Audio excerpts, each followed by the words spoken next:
as Walter's hand next. Thank you, ma'am. I understand Councilman Brown's point, but I would contend that the city doesn't have that much in this. The construction funds, to my understanding, are grant funds.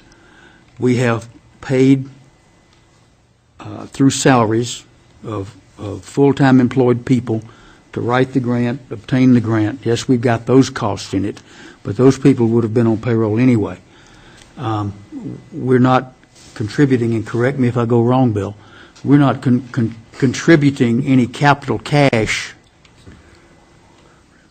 into this, but you're fixing to correct that. I'm fixing to mention that we have about $185,000 of grant match dollars that are city funds that do go into the project. Okay. But we also have land value of the site and the use of the property for the next 50 years that certainly has economic value associated with that as well. The property is estimated to be worth between $300,000 and $450,000 a year, and if you were to go with the 10% of assessed market value as being a lease rate for that property, that would run you $35,000 a year, which will get you pretty close to almost your $2 million over the 50-year term. Certainly, and I don't dispute the idea that there's going to be residual value in the building itself, and we intend to explore opportunities for the city to be able to realize that or have just continued opportunity for use of the facility in the long term. But for the amount of money that the city is actually putting in for cash contribution to the grant, that equates to about $3,500 a year for the 50 years that we would be in the facility. Just to tag on to the end of what Walter was talking about, though, what about unanticipated capital expenses, either for initial construction or for future additions, repairs, improvements to that facility? Investment by city, university, other granting entities? What are we thinking about it? For future repairs and maintenance of the facility, it's anticipated at this point that they would be shared equally between the university and the city. We haven't, and those could be either cash dollars or they could be grant sources at some point down the road. It's hard to understand where those would be coming from at this point in time. But, if we added a second story, an extra wing, new roof, fairly major improvements over time, or even up front in terms of construction costs, which are not always fully anticipated.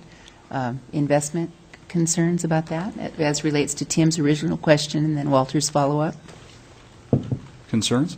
I mean, certainly if the city is going to be faced with the question at year 45 to make a substantial investment in the building to ensure that it can make it to year 50, that's going to be a point in time that we're going to make sure that we have renegotiated that lease, and if that investment extends the functional life of the facility, we're going to want to be able to enjoy and realize that benefit. If you made no substantive improvements such as that, essentially by year 50, the building will be fairly depreciated and have somewhat limited value at the end of that term, but it will have value, and there will be maintenance activities that will occur, and that certainly is the process by which we want to have the opportunity to be able to extend the lease at the end of the 50-year term. What's hard to ascertain is whether this will still be a function and value to the city for the transit operations in the 50-year term.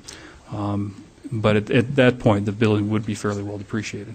Sue, I saw your hand. I shared a lot of Tim's concerns, my concern being more that didn't want the city to be kicked out of the building and have to find a transit center somewhere else because the university owned it. But I think as what we're looking at now is consent for the conceptual model, and my concept would be that it was not wait till year 5 down the road when we have to put on a new roof that we decide that we want to renegotiate. I would like to see up front somewhere in writing that we will have, if such a capital investment by the city were to be made, a large one like a whole new roof, that there would be an opportunity to renegotiate, to extend the life, not just, I want it written down somewhere.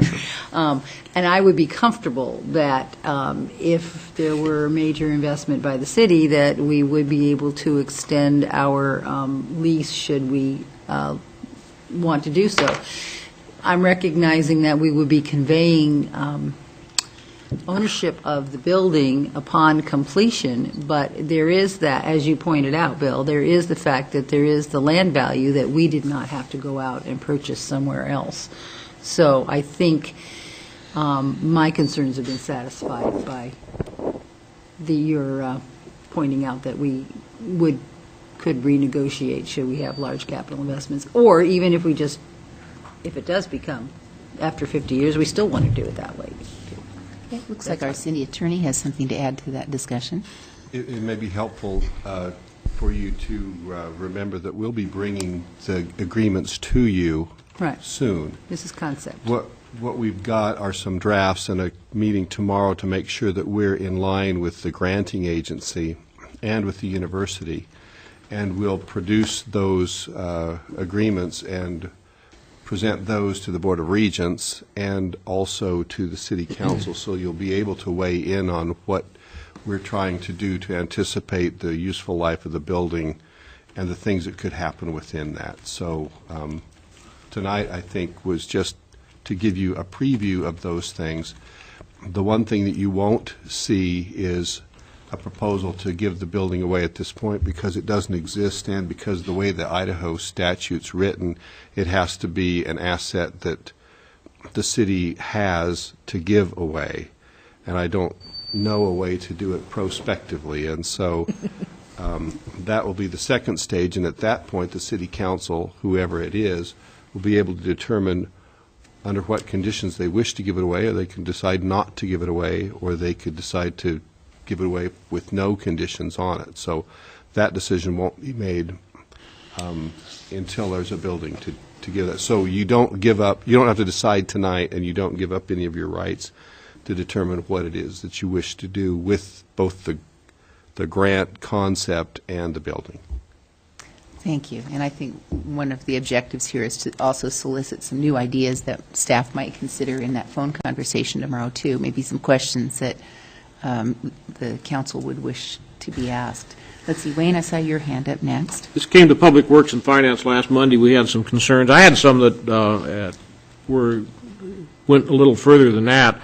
One was, as an example, the business incubator where the University of Idaho pulled that offline and basically took that over. We were concerned about that not happening with this. The memorandum of understanding addresses that situation. Is this 50-year lease? Is this a no-cost lease? Correct. There's no cost other than the share in the maintenance and operations okay. facility. There's no lease payment, monthly payment, which I think that's a substantial deal for the city. I would not want to get into a deal where the university owns the property and then the city is trying to retain some kind of ownership of the building. I think that could get a little bit messy. The only thing that I would like to see is written into the memorandum of understanding when the final papers come down is that we have the right of first refusal at the end of 50 years, and I think that would address some of the things that Sue's concerned with, as well as probably Tim also. And I saw Tom's hand next. In the spirit of knowing that the details of this agreement will come to either this council later this year or some future council later this year or next year, I'd like to know the answer to what happens if there's a catastrophic destruction of the building and it gets replaced by insurance. Do we still maintain an interest, the same interest in the building? Correct. Okay. It's already in the lease agreement. Okay. Thank you. See, Walter? Thank you, ma'am. In light of the $180,000 the city's putting up in this thing, I think that we ought to at least be paid back $90,000. So Tim and I can book in the council on that, I guess. At least, I'm not sure I agree with Tim that it has value in the long run that we really want to try to claim because it's grant funds.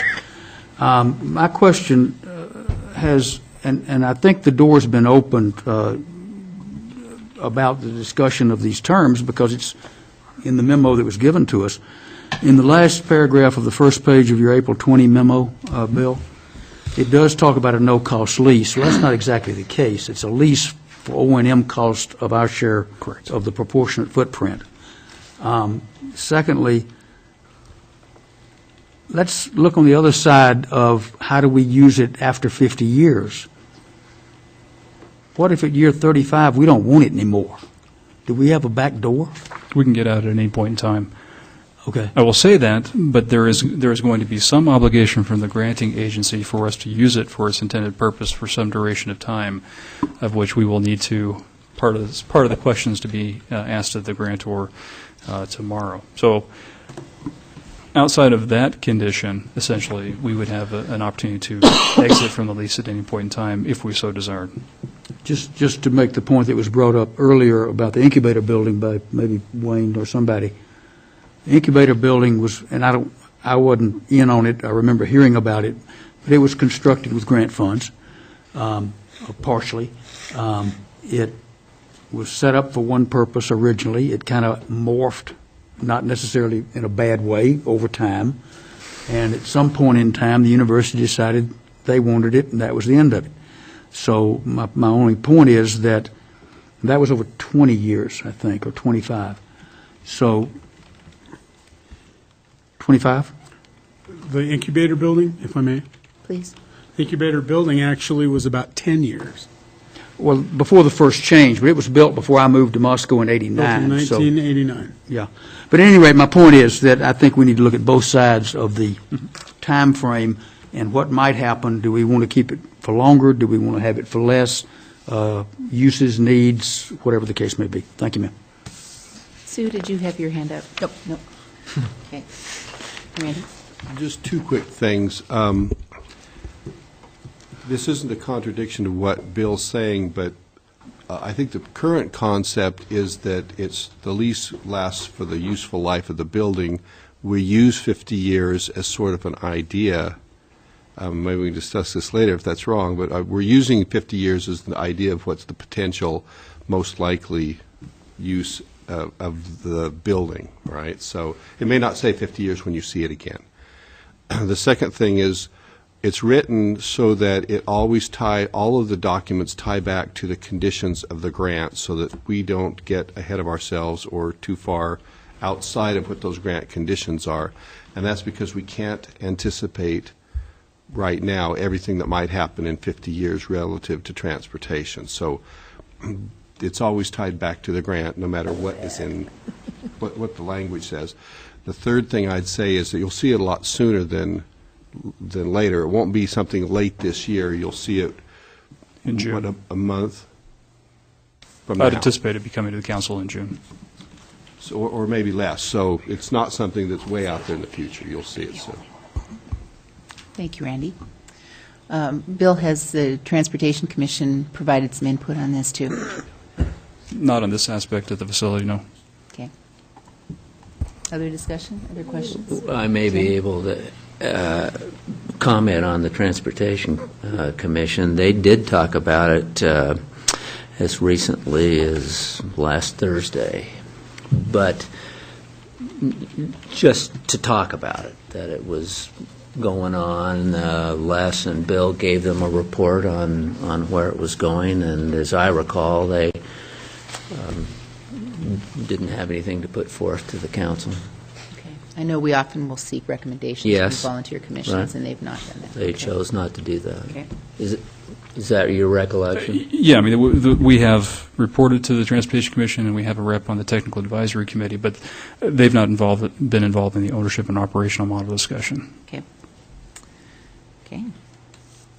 So, Wayne, would you like to give any particular direction on this, or do you think? Well, there's the no staff motion has- that's needed, but No, not necessarily. I think everybody is pretty well comfortable with the way it is right now, and so I would propose that the council recommend staff continue on in the direction that they're going. Does everybody think that's a good idea? Tim Is that doesn't, Tim? but other than Tim that, is weighing in on that? No, Wayne, that's not correct. Yes, I think that's what we should do. I just think that one in the hand's worth two in the bush, and if we have a hand in it, if we have value attached to it, what we do with that value, trade it back to the university or whatever, I think is important. That's I Other think staff's ideas? heard all of our questions, so I think that Yep. they can move forward with our interests in their negotiations. Anybody else down there with ideas? I'd appreciate staff considering the questions that have been raised, and if they have any validity, make changes or not. Okay. I would, if I may, Please. comment that regarding bringing it back in June, I'm gone all of June. Tom Lamar is gone part of June. Wayne doesn't care. He's going to be gone part of July. We'll do it in July when Wayne's gone, and then we'll all be happy. All I can tell you, Walter, is the world doesn't revolve around any one of us individually, so. But if 2 of us out of 6 are gone, Wayne, for something like this where we're raising questions, just a thought. Hey, Dan and I will be making proclamations, watch out. Yeah, you guys figure it out. We'll get it handled while you're gone. If I might, the intent was to bring it to the council as close and concurrently as it was going to the Board of Regents. It'll be before the Board of Regents on June 22nd and 21st and 22nd, or 22nd, 23rd. So we wanted to actually try to bring that to the council prior to that date so we could get the council's consent and approval on the agreements. If that isn't feasible, then we can certainly look at alternate dates, but I would like for it to come to the council concurrently as the same time as it's going to the Board of Regents. Bill, do you feel like you have sufficient direction from the council to proceed? Yes. Thank you.